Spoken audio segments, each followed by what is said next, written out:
What is up, Dodgers Nation? D-Mac here, and as you can see, I'm still at the Gochok Sky Dome here in Seoul, South Korea, where the Dodgers lose Game 2 of the Seoul series by a final score of 15-11, and what a difference a game makes. Yesterday, no extra base hits. Today, a 15-11 score. Mookie Betts, he had a big night at the plate. Mookie went off once again. He hit the first home run of the series. He gets a Hyundai car because of that, but Mookie, he goes 4 for 5.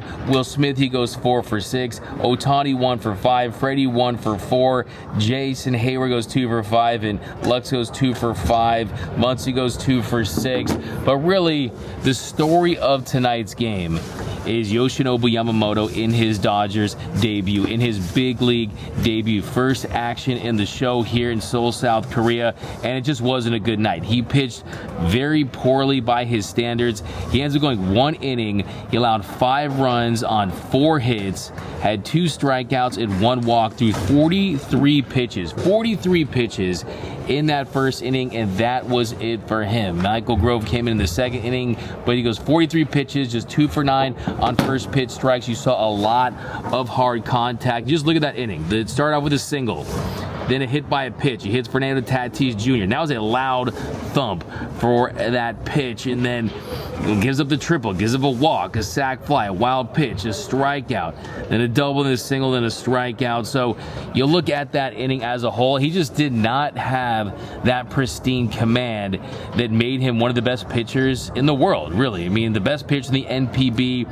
He's someone that commands the strike zone. I asked him after the game, I said, look, what is it going to take? What's the key adjustment to get back to being that pitcher that made you one of the best on the planet? He said that, look, he knows what to do. He knows how to correct it. He's going to work with Mark Pryor and Connor McGinnis, and he struggled to execute pitches out of the stretch. That is what he told me. And look, put things into context here. This is someone, lots of nerves, lots of pressure. You have the overshadowing of the Ippei Mizuhara story, and then you're heading into your first start in Seoul, South Korea. Not easy in an early spring. This is someone who could be still starting in spring training games at this point, but look, he just did not pitch well. The stuff, he had a couple strikeouts, but too much hard contact, too much nibbling around the strike zone. He needs to pound the zone and get back to that, and that's the biggest key. Because look, this is a $325 million man. This is a 12-year investment, and they signed him to be the ace of this team.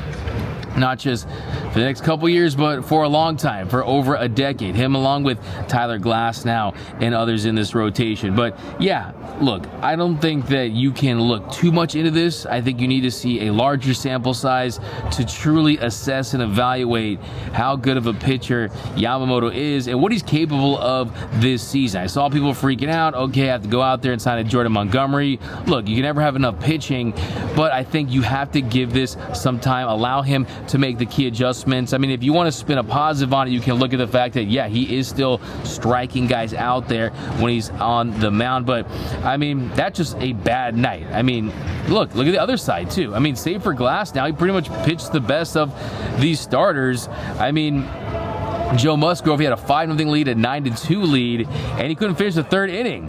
He led with 2 outs, and he had 5 runs. So, I mean, you look at the pitching overall in the series, it's an early start to the series in another country. You have to kind of put things into perspective. And you look at the pitchers, the starting pitchers in this series. He allowed 13 runs, 12 earned in 12 1/3 innings of work. He had 10 walks and 10 strikeouts. So anytime you have as many walks as strikeouts, that isn't a good thing. So really, the pitching in this series, the quality of it was not very high level. Michael Grove came in, Kyle Hurt came in. They pitched 2 innings. Grove gave up 4 runs in the second inning. He did not look great. It was the Michael Grove that was kind of regressing that we saw. But I mean, you just never know what you can do with Michael Grove. I mean, sometimes he's going to look like he has this big ceiling, and maybe you can see him in the bullpen as a high-level reliever or something like that, and then he comes out there and he doesn't get the job done. So it's a little frustrating. And then, look, Will Smith, he had a big night, 4 hits, 1 away from his career high. He had a double, he had 2 RBI. Other big stories tonight was Max Muncy. And Max Muncy's defense is pretty suspect. And this is someone who was given a lot of credit by Dave Roberts, saying that he put a lot of work this offseason, physically got himself in the best possible shape to allow him to move laterally and have a little more range to play that position at a better level than he was last season, where he was really struggling, where he was a bottom 3-4 defensive shortstop in the sport.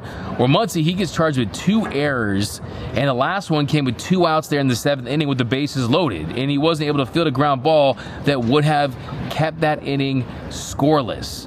So when you have a pitcher in Yamamoto who's already out by that time, when you have pitchers like Yamamoto and Glassdown, guys that you don't want them throwing tons and tons of innings, to have a Max Muncy not going out there and getting it done defensively, it is absolutely a concern. It is a concern for the Dodgers, and it makes you wonder, can Mookie play shortstop and third base? Because it definitely is something that will keep you up at night if you're a Dodgers fan, just thinking of a close game in the postseason, because that's where this team's ultimately going to be judged success or failure wise.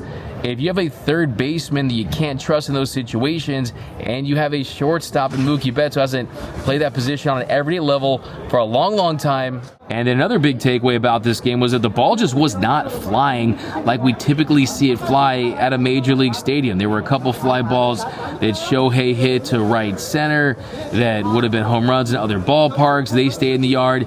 Mookie did have a home run that got the Dodgers going, but he also had a 2-run single there in the 8th. The Dodgers pull within a run, and then what happened? Manny Machado, he hits a 3-run home run off J.P. Fireisen in the 9th. So just the pitching wasn't good enough tonight.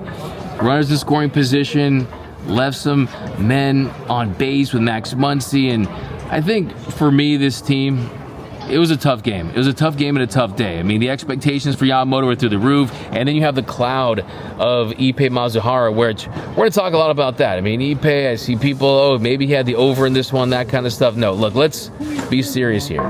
This is something that I think either the organization needs to address.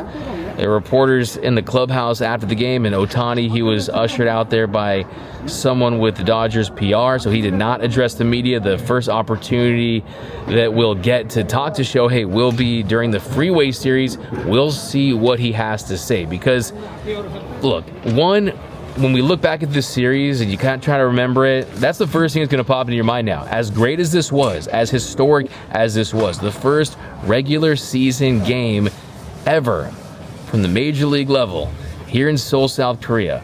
And we're going to be thinking about this Ohtani situation. And look, it doesn't take away from what this game meant to this country. It doesn't take away from what this experience meant to these players. But let's be honest, that is the story from this couple of days, from this 7 days here from these players. And it's unfortunate. It's definitely unfortunate. I know the Dodgers can't be happy about it. The league can't be happy about it. But at the end of the day, that's just the reality. And that's what I'm here to give you guys. But look, this Dodger team, I mean, look at this offense today. You see the potential. You see what they can be. You see how ferocious they are. And they're going to score a ton of runs. But hey, Yoshinobu Yamamoto, that's one of the big questions now for the first month of the season, first couple months of the season is, do we have to recalibrate expectations?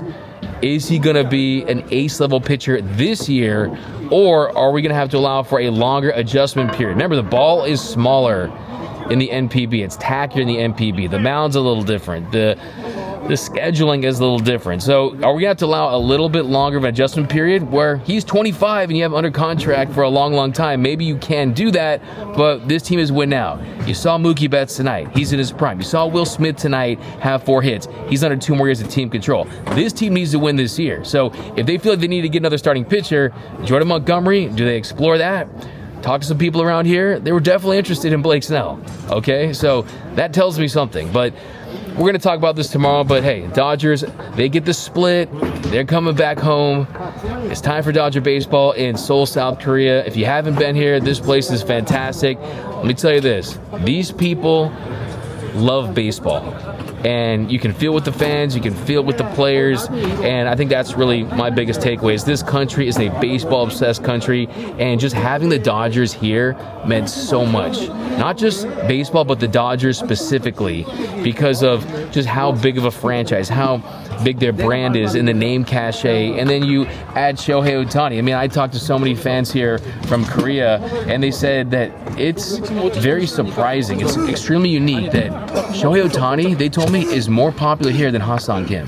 And just when you factor that in, the fact that Ohtani's Japanese and Ha-Seong Kim is the hometown hero, that shows you how big he is. But that's going to do it for this episode of Dodgers Dugout. Let me know down below, what was your biggest takeaway on a scale of 1 to 10? How concerned are you about Yoshinobu Yamamoto? Do you think that the Ohtani situation was a distraction? Dave Roberts said after the game that it wasn't, but I want all your takes about the Dodgers' second regular season game of the season. They lose by a final score of 15-11. And I'll talk to you guys when I'm back in LA in a couple of days. That's going to do it. And until next time, think blue, bleed blue, and I'm out.